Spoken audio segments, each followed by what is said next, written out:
Okay, I'm just going to wait a minute.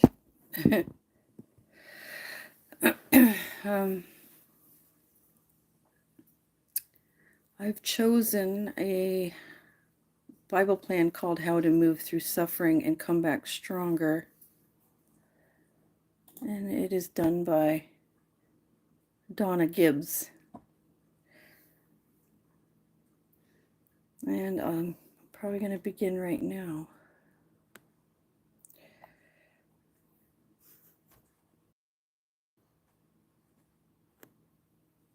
Okay. This is day 1.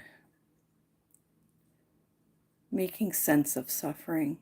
The scripture is Romans chapter 8, verse 17.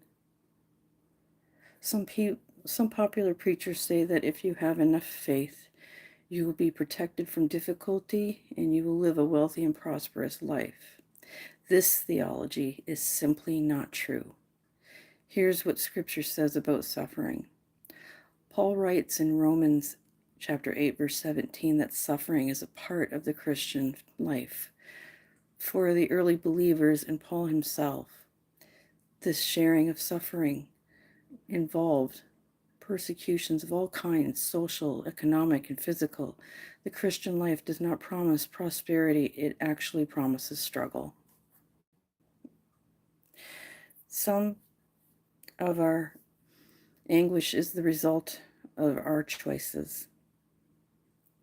Suffering that results from our sin is often the most difficult to endure because it involves personal regret over once controllable and avoidable circumstances.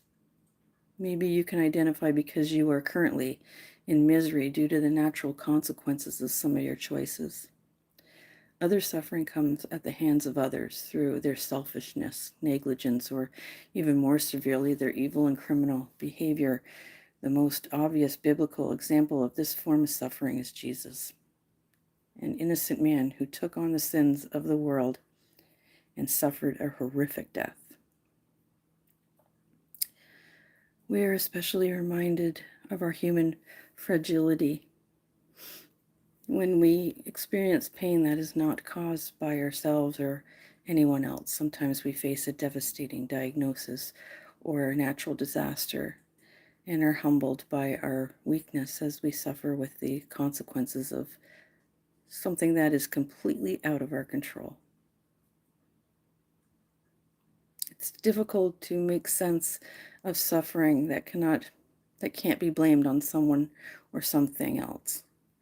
This makes coping more challenging and sometimes causes us to become stuck in our anguish. Wherever it comes from, suffering is a normal part of the human experience. Our world has seen evidence of pain since shortly after the beginning of creation. Brokenness is normal. Affliction is part of the human condition, and that if that were the end of the story, it would have a depressing or discouraging conclusion. Thanks be to God, it is not the end of the eternal story, and it is not the end of your story. As you become aware of the destructive thoughts and habits that keep you stuck, you can begin the process of suffering well. And then it gives us, of course, Bible verse, Romans 8, chapter 17. And if children, then heirs of God and joint heirs with Christ, if indeed we suffer with him, that we may also be glorified together. So that's a relief. Okay, and that's actually the end of day 1. Like I said, it is written by Donna Gibbs. It's a 7-day devotional, and tomorrow we'll be back to do number 2. Thanks for listening. Bye for now.